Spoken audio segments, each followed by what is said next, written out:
SJC-08400, Commonwealth v. Jeffrey Vaughn.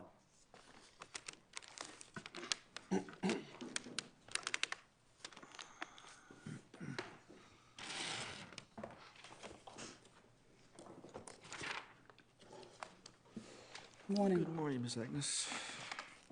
Please, the court, I represent Jeffrey Vaughn. It's an appeal from a conviction of murder in the first degree and the denial of a motion for a new trial. I just want to spend a couple of minutes on the facts. Essentially, there were two versions of the case at trial. Mr. Vaughn's version of the case was another individual, John Hippolyte, present in the schoolyard on November 29th of 1997, had committed the murder. And there were witnesses that corroborated that he brought forward to testify, including his brother and another witness. The Commonwealth's position was that Mr. Vaughn had committed the offense and not Mr. Hippolyte.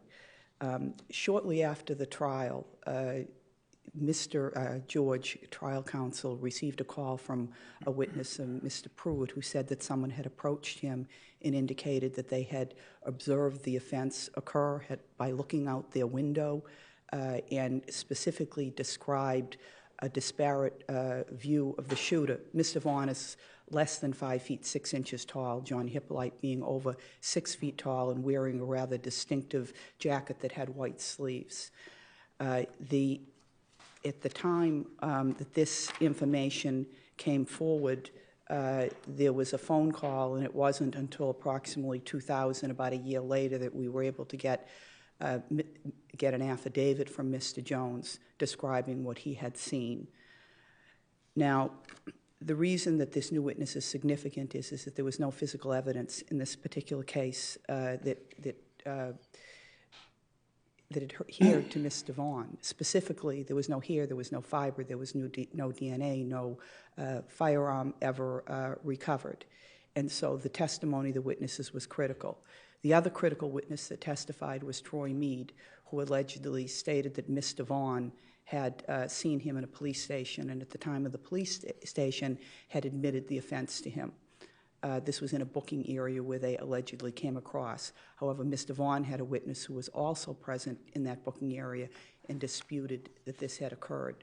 Hence, the credibility of two witnesses, John Hippolyte and Troy Mead, become the Commonwealth's case.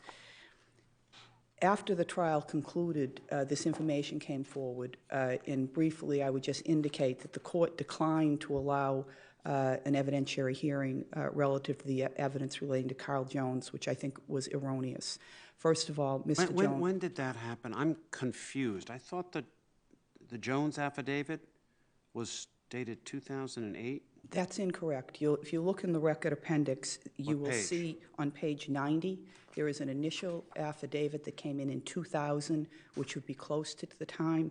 My investigator then went out to locate Mr. Jones again after we received funds for that, and it was reaffirmed in 2008. Oh, so there's two affidavits. That's correct. He reaffirmed it, and I think the court erroneously believed that it was only a later affidavit. If you notice, the court's memorandum is very brief, doesn't touch on many of the issues, and ironically basically relies in part on a letter. But can I ask you this one? Yes, so this sure. is a 2000, September 2000 says here, affidavit. And this was attached to a motion for a new trial? Yes. Filed when?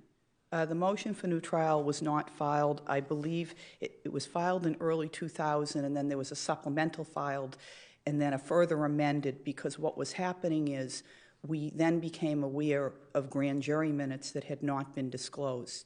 I went to the court file on 2 or 3 different occasions trying to identify what were marked as for identification as the grand jury minutes.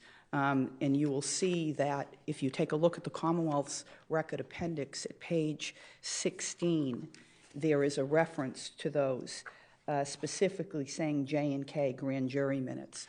All right, but when you said there was some form of a motion for a new trial filed when? In year 2000? 2001, I believe, or 2000. Okay. And yes. then they were supplemented until what, 2010? That's correct. So there wasn't a hearing on this until 2010? That's correct, and that was, Judge McDaniels retired. We had a number of motions scheduled. I ended up receiving phone calls that they weren't scheduled. The Commonwealth was supposed to produce certain police reports to me. I was unable to get them. My investigator was having difficulty locating people, and there was a variety of events occurring. But specifically, I think it's significant that you look at page 16, because J and K indicate that there were grand jury minutes. These were never, ever marked on the record. You will see that there are check marks next to each of the items that are either exhibits or grand jury minutes. There's no check mark next to them. We do not have evidence of what it means, but if you look through the record, on each and every page of the record, as the court is aware, exhibits or identifications would have been marked. They appear nowhere in the record. So originally, the Commonwealth produced to me one set of grand jury minutes, which I believe is the only grand jury minutes that were ever shown to defense counsel. Those grand jury minutes, which are contained in the impounded record exhibit, state one set of facts. That set of facts is in total contrast to the police report, and I would refer the court to page 31 of the record appendix, a police report, and it's darkened. At some point it must have been highlighted, in which Troy Mead says, "I didn't see anything." That's the first lie to the police.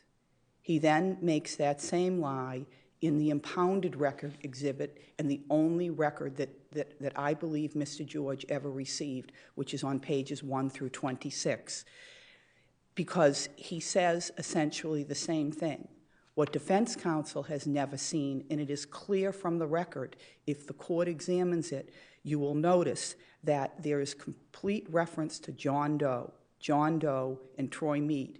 There were two witnesses that testified, and I believe that G and K refer to the separation of those two witnesses during that one set of documents that Mr. George was allowed to see, and not the critical set of grand jury minutes that gives the true story and what could have been used for impeachment. Okay, just to be clear, just to make sure I'm clear. The grand jury minutes you're referring to were not the grand jury of this shooting. They were referring to a grand jury of an earlier shooting. That's correct. In which, because Meade was not a witness to the shooting here, he was a witness to an earlier shooting where they shot and I guess missed. That is correct. April 97, is it that one? If you look at page 31 of the record appendix, that will tell you about that particular shooting and the date that occurred. And I believe that report is dated 5/6/97. Okay, so as I understand it, and correct me if I'm wrong, the takeaway that you're arguing is if Attorney George had known of these grand jury minutes, he would have been able to impeach Meade, whose primary testimony was that Vaughn had admitted to him the shooting, to say he had lied before with regard to another shooting. It goes beyond that, because he lied to the police, he lied to the grand jury, he then committed perjury, at least on one occasion in the grand jury, and definitely committed perjury at trial, based upon the testimony that you will see if you compare the police report, first lie, John Doe, second lie, perhaps the truth in the second set of grand jury minutes, which you have in the impounded record appendix, and then a lie at trial, all of which the Commonwealth was aware of. Because the Commonwealth, the same ADA presented in each and every one of these cases, you'll see the name that appears on it. The other issue is that the Commonwealth attempts to suggest that the grand jury minutes were marked on the record. They misstate in their brief, and if you take a look at their brief on page 28, footnote 9, the Commonwealth indicates that these grand jury minutes were marked on the record. But if you look at the reference that they make to what was actually marked, what was marked were the notes to the jurors, which were subsequent, and you will see because they refer to them as I and M. And the grand jury minutes, we know from Commonwealth's record appendix at page 16, is clearly J and K. Well, I mean, if they're J and K, they're marked for identification, yes? Not during the trial. They were never marked during the trial. If you review the entire trial record, and they were not with the trial file when I went to locate it. I actually went to the grand jury. I came back to the court on 3 separate occasions to look at the trial court's file. And then there was a motion filed asking for them to be produced. When they were produced, all I received was the John Doe. Approximately a month later thereafter, when I filed another motion for all grand jury minutes and for police reports that I understood there were underlying police reports, I then was provided with K, which has a different reference. It's the second named set of grand jury minutes that begins on page 26 of the impounded record appendix. So the court needs to understand that, and if you look throughout this record, and So you went to the court, you had this list of exhibits, I assume, was in the file. And you said, give me J and K, and they didn't give them to you. They didn't have them. And somehow you got them. Who didn't have them? The clerk's office didn't have them with the trial file. Okay, well, they were obviously not admitted into evidence. Correct. They were marked as exhibits, J and K. But if you look at the timing of them being marked, they were not marked if they're J and K until after the notes to the jury, and they must have been marked at some point after the verdict came in. And they were never presented, for example, for anybody to review during the proceeding when the jury may have gone out. And I was unable to locate them. They were marked as exhibits in the trial? They're marked for identification, but we don't know that. There's a reference by Judge McDaniels to basically saying, separate out the witness testimony and mark it for identification. He doesn't say, it is never on the record, mark it as J, mark it as K. No evidence of that within the record. The other, and so if you look through in every reference, and I've made reference to these in the brief, you will see being said, how do we know that the trial counsel didn't have that second set? Well, we know we didn't have the police reports because those were provided to me later.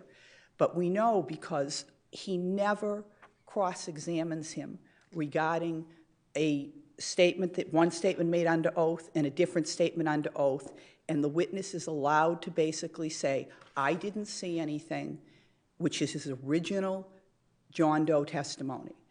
The other reason that I believe that I think that this is significant, it would be unusual if a judge was looking at 2 sets of contrary discussions, knowing an individual may have committed perjury, and not saying he needs a lawyer appointed. It would be inconceivable for me to think that the court would not have realized that he said one thing under oath, he said something else under oath. Then when I get the police report, you have a third version of this. So I think that it is quite significant in terms of it because it would have been able to be used for impeachment. This was a witness that had to be basically totally discredited. To discredit him, he would have been able to show him testimony that he had made under oath and lied. Now, we have no affidavits from George, I gather. No, there is affidavits from Attorney George.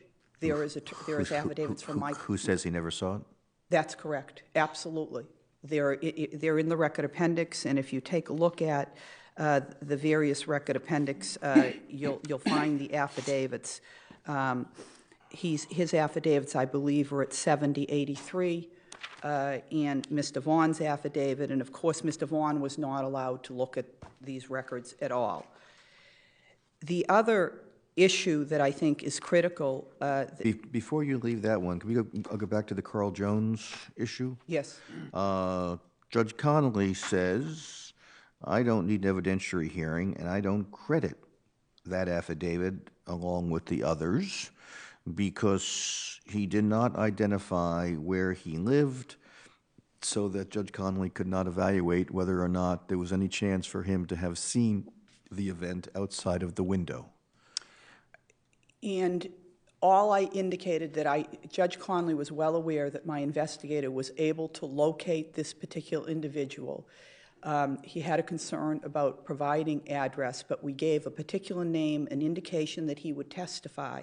And here you have an absolutely independent witness. Nobody suggests that he was known to anybody, who says, I observed the tall man with the jacket with the white sleeves shoot Mr. Mason. He didn't say Mr. Mason because he didn't know who it was. Jeffrey Vaughn, on the other hand, is 5 feet 6 inches tall. I believe it deserved an evidentiary hearing, especially in light of the fact that one of the things that the Commonwealth, the court relies on in its extremely brief memorandum is a letter that Mr. Vaughn allegedly sent to his brother Jamal Vaughn while he was incarcerated. It makes no sense that he would rely upon that. Jamal Vaughn had already testified on behalf of his brother. He didn't need an affidavit from him. So to put so much weight on this letter saying you basically need to step up to the plate and to do whatever, he had already done it. It was a red herring, and I would suggest there shouldn't have been any reliance upon that letter. The Commonwealth said it was significant. The court basically said, for the reasons that the Commonwealth raises, I think it's done. The other thing that the court didn't do, which brings me to my third issue, is that the court never addressed the perjury issue. For some inexplicable reason, and this was an issue raised by Mr. Vaughn, and I have included it in my brief, he never even raised the issue. And we know that there was perjury involved. The Commonwealth did something interesting in their brief. They included a document that was not part of the record and suggested that Mr. Troy Mead, Mr. Mead, had come to the grand jury on 12/30, December 30th. Why is this significant to the Commonwealth? Because they want to dispute the fact that on January 15th, the prosecutor, 5 police officers, and a lawyer went to the jail and spoke to Mr. Mead. They want you to believe that it was on December 30th, but if you look at the record appendix, you will see that despite they produce a letter that is not part of the record or an order for Mr. Vaughn to appear in court, that was canceled. You will see event canceled, not scheduled. And whatever evidence do we have that he never testified in the grand jury on 12/30, even though the Commonwealth wants you to believe that? You should take a look at the record appendix. I have included the actual testimony of Mr. Mead in the impounded record appendix, which occurs as stated on 12/30. That meant that the prosecutor, the police officers, and his lawyer met with him prior to that. Why is that significant? It's significant because what we have is an event that I believe suggests that Mr. Mead perjured himself on the witness stand. The Commonwealth knew it. Question from the prosecutor: when was the first time that I met with you? When I came into court. And they want to suggest that this was on 12/30, when we know on December 30th as opposed to January 15th. Because, in fact, on the 13th, 2 days prior to that, and you do have in the record, I believe it's at page 51 of the record appendix, the jail list showing clearly the police officers that were there, the prosecutor that was there, and defense counsel who met with him. So what do we have? We have several instances. What was the date of all that? If you take a look, it is on page 51 of the record appendix. You will see, excuse me, I believe it's the wrong reference for the court.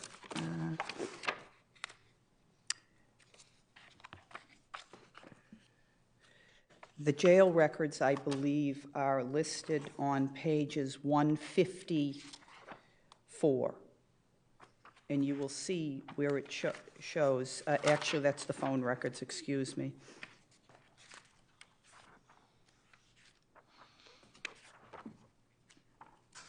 page 150. On pages 149, 150, you will see the records from the jail, and you will see who was visiting Mr. Meade, and you will see that the prosecutor was there. You will see that police officers were there. You will see that Mr. Goldberg, his lawyer, was there. And it's specifically page 151. But what's the date there? The date of this is January 15th. January 13th, excuse me. It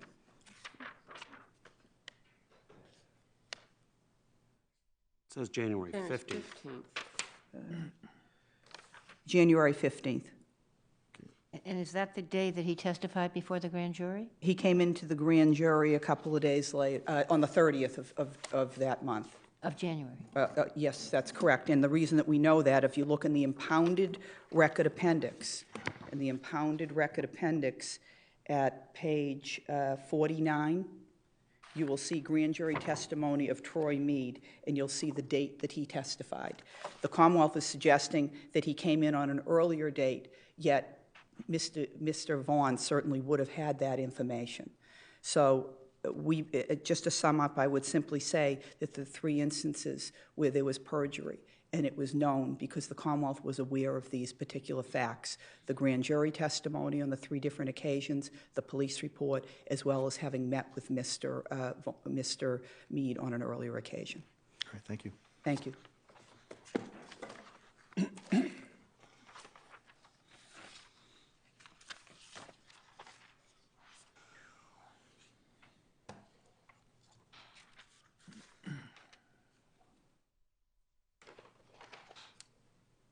Good morning, Your Honors. May it please the Court, Teresa Anderson on behalf of the Commonwealth. We're asking this Court to affirm the defendant's first-degree murder conviction.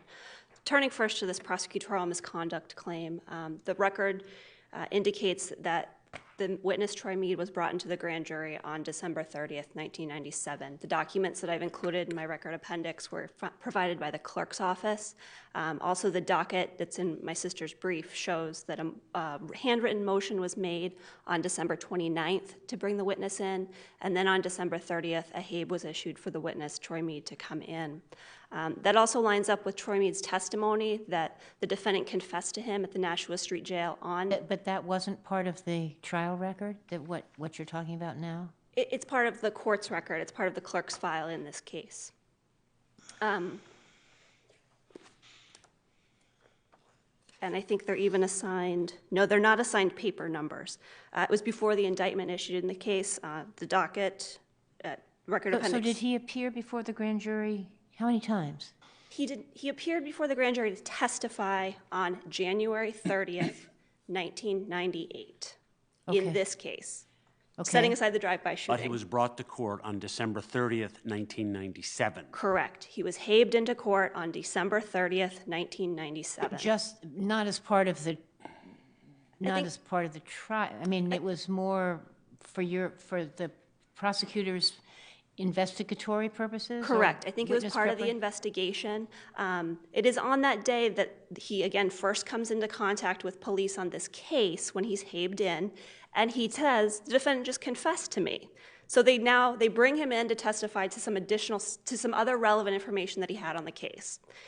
When he's brought in, he gives some pretty substantial information that the defendant just confessed. And that is borne out by his testimony. His testimony is, on December 30th, 1997, both the defendant and I were at Nashua Street Jail. We were waiting to be transported. We were in this holding area together, and the defendant came up to me, and I asked him, why did you do it? And again, goes into the confession. So he's brought in for a different purpose, for different factual testimony, but then gives this more information, which certainly required further follow-up, and I think that would be a good reason why he wasn't put into the grand jury on that day. So additional follow-up is done, perhaps a visit at Nashua Street Jail on January 15th, 1998, but then again brought in to testify in this case in January 30th, 1998. And this is only an issue, essentially, because defense counsel says that the witness lied and that the prosecutor knew the witness lied when he said he had only met with the prosecutor when he had come to court. Correct. On redirect examination, the prosecutor's rehabilitating him with, yeah, you didn't volunteer this information to police, but the first time that you came in, you said it because it happened that day. And certainly the question was, isn't it fair to say the first time you came into contact with the Suffolk County District Attorney's Office is when they brought you into court? Certainly that question could have been fine-tuned a little more to provide the date, but what the prosecutor was referring to was that December 30th, 1997. Okay. With respect to the Troy Meads grand jury minutes in the related drive-by shooting,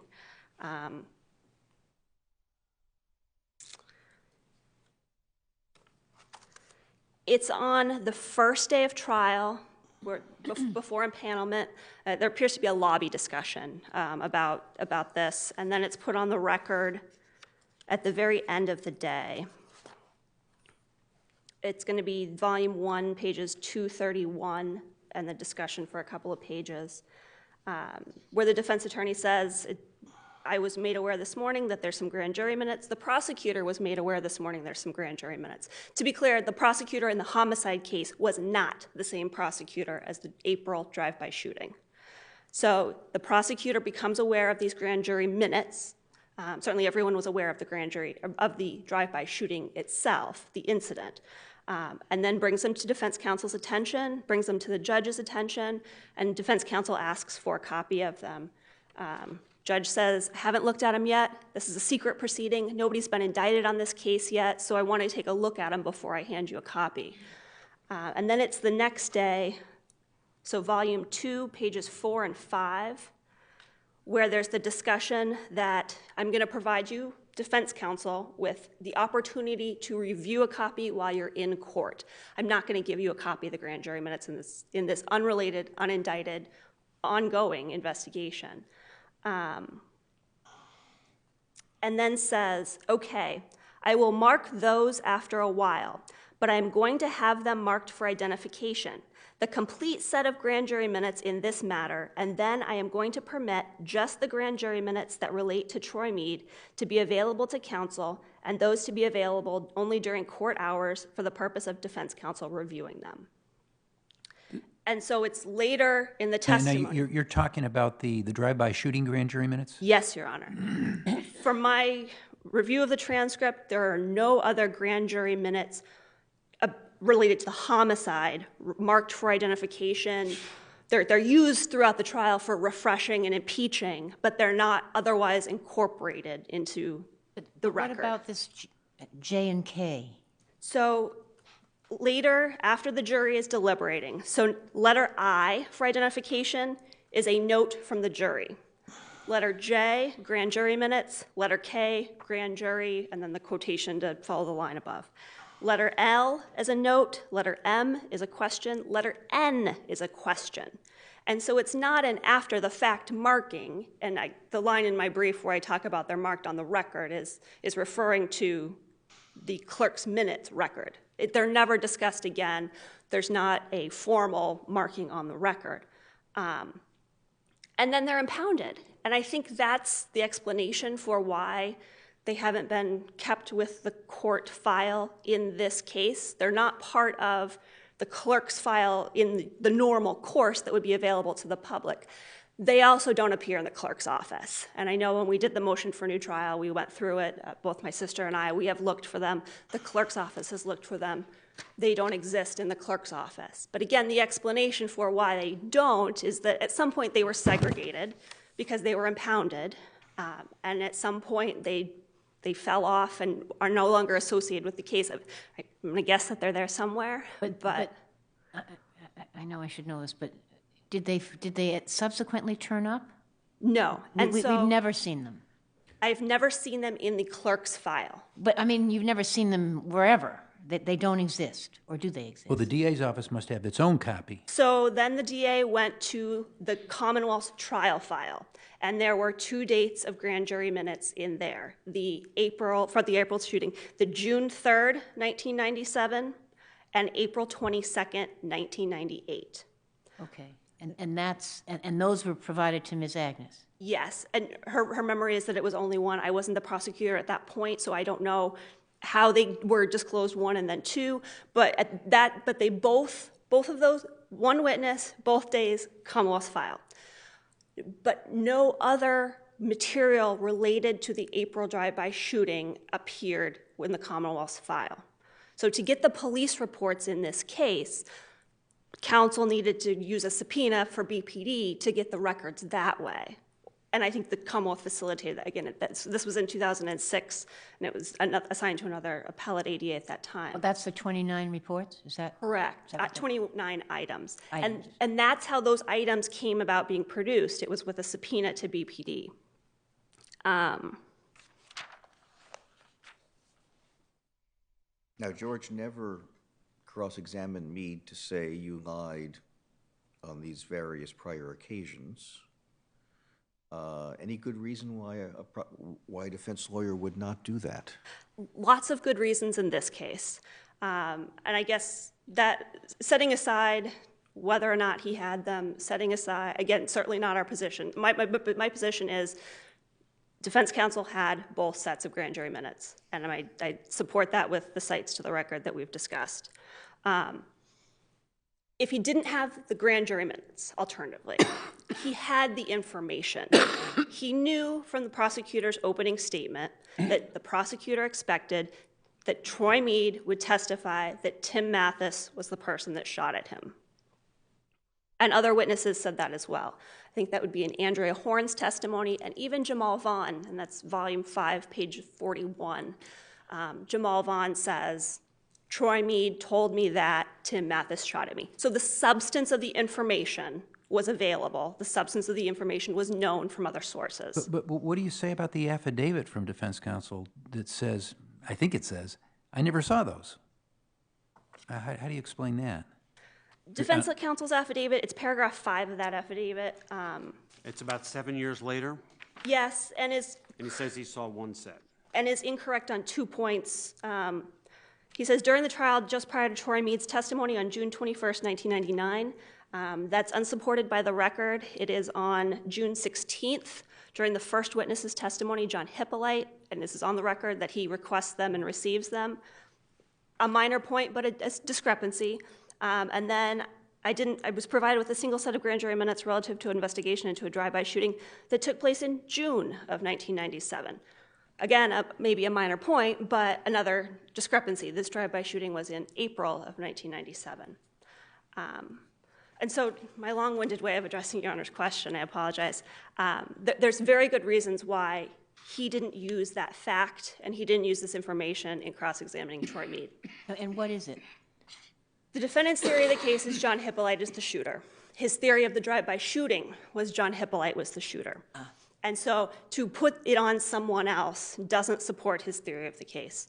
And additionally, he had a wealth of other avenues of cross-examining Troy Meade. He cross-examined him on his prior convictions. He cross-examined him on his bail reduction for testifying in the grand jury. He cross-examined him on the dismissal of his pending criminal charges.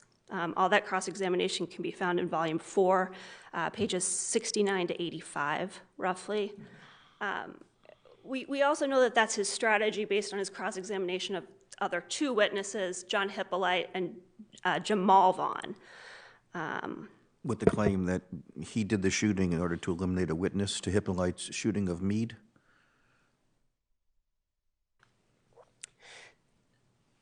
The theory is that John Hippolyte is the shooter, and that during the defendant's theory, and that immediately prior to the murder, John Hippolyte and the victim got into this back and forth about that drive-by shooting in which the victim said, you did it, and John Hippolyte is trying to say, I didn't do it, and the defendant is there wanting to know, well, what happened. And that's the defendant's theory for why John Hippolyte would want to kill the victim. By all accounts, they are the best of friends. They are partners. They are always seen together. One witness thought that they were brothers. They were so close. And so there was no other motive to why the person that the defendant wanted to pin the shooting on, John Hippolyte, would shoot his very best friend in the world. And other than, again, this drive-by shooting, that they were both there. There was evidence from several witnesses that it was, for the drive-by shooting, it was the victim driving the car, John Hippolyte in the front passenger seat, and then it was the question mark of somebody in the back seat. So when John Hippolyte is cross-examined about the drive-by shooting, he says, there were two guys, the Mathis brothers were in the back seat, and I didn't see who shot. I ducked down when I heard the shots. And then it's Jamal Vaughn was not there for the drive-by shooting, but Troy Mead tells him about it. Jamal Vaughn says that he thinks he might have been the intended target. And this is an interrelated, connected Mathis versus Vaughn family feud that has lots of back and forth to it, and this was just another piece of that. If you could turn to Carl Jones, why would a judge not hold an evidentiary hearing where there is somebody who says, I was a percipient witness, and it was I forget, the short guy or the tall guy, but it was not the guy who was found guilty? Tall guy. Your Honor, Judge Conley was well within his discretion not to credit this affidavit. Not only does he not provide any address of Carl Jones' current location, which I understand for some reason you might not want to provide your current address, he doesn't provide the address from which he made these observations. Just no identifying information, and does not meet his burden to show that it was newly discovered evidence. The claim that Carl Jones is an unbiased third party, I'm not sure where we get that information. He only comes to the defense attorney's attention through one of his witnesses, Jeffrey Pruitt. And if it's known to Jeffrey Pruitt at some point following the trial, I think with the reasonable diligence, if he had made these observations, he could have been found prior to trial. There are other people in the neighborhood. Marcel Morale is one of the neighbors that hears something. And so there was investigation done into people in the neighborhood. There was statements taken. And this witness doesn't appear until well after the fact. Does the affidavit, I haven't looked at, does the affidavit indicate, or is there information as to why it was so late that he surfaced? No. And the information in the affidavit is that he looked out the window and he saw the tall guy, the short guy, and that's it. That's the only information he provides. But that's rather important if the height difference is as large as I'm told it is.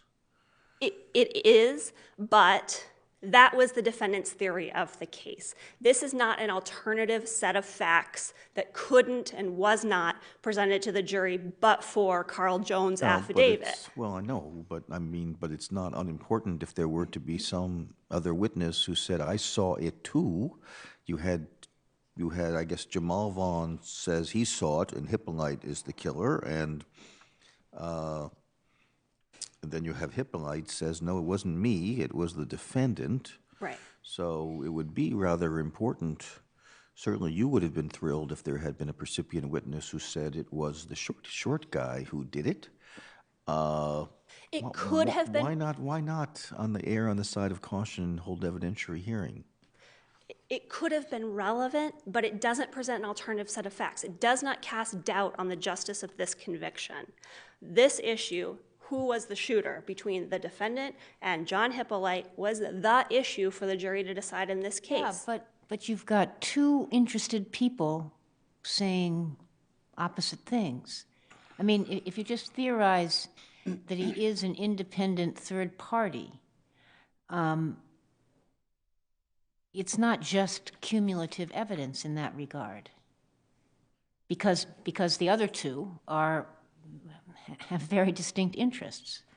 And we're present, and we're cross-examined, and we're on full display for the jury to see and to understand, including the person named as the shooter. John Hippolyte was the best evidence, the direct evidence that the defendant committed the murder, and he testified, and he was fully cross-examined on his version of events. And then, again, the defendant put on witnesses. His brother testified, the Commonwealth called his brother. In the grand jury, the brother says, I didn't see who did the shooting, but my brother and the victim were standing on one side. I was over there with John Hippolyte. We were talking, having our own conversation. And then I saw a muzzle blast, and that's it. He doesn't say he saw who did the shooting, but between the two, there was an inference. The prosecutor called Jamal Vaughn. At trial on the first day, Jamal Vaughn starts changing his story to, well, someone said, yo, what's up? And there was another someone interjected into the mix. The next day, he continues his testimony. It's now John Hippolyte is the shooter. And he puts the gun in John Hippolyte's hands, and John Hippolyte pulled the trigger. So that just makes an independent witness even more useful. I mean, more important, doesn't it? We're wholly theorizing that there is an independent witness. Well, but I mean, you don't know that if you don't have a hearing. I mean, I'm agreeing, but the point is, should there have been a hearing? No, because the defendant did not meet his burden to establish that there was a witness with relevant information.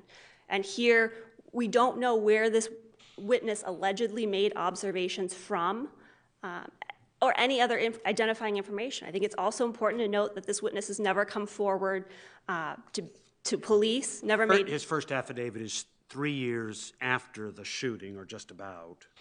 And he says, in his second affidavit, which is 11 years after the shooting, I saw this, and a few days later I watched the news, and I saw a short guy with the hood being charged. Right. And it was the tall guy that shot the guy. Right. So he doesn't come forward. So 3 years later, he gives this affidavit, and he elaborates on it on the 10 years after that.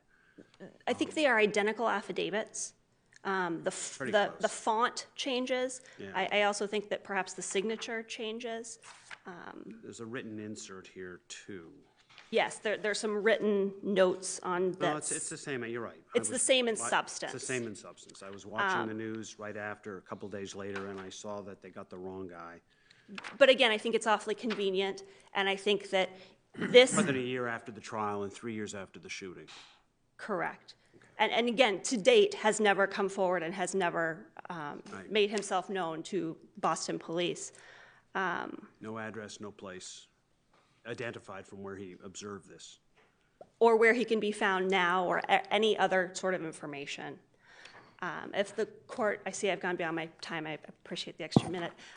If the court has no further questions, ask the court to affirm the defendant's conviction and deny relief under 33E. Thank you. Thank you.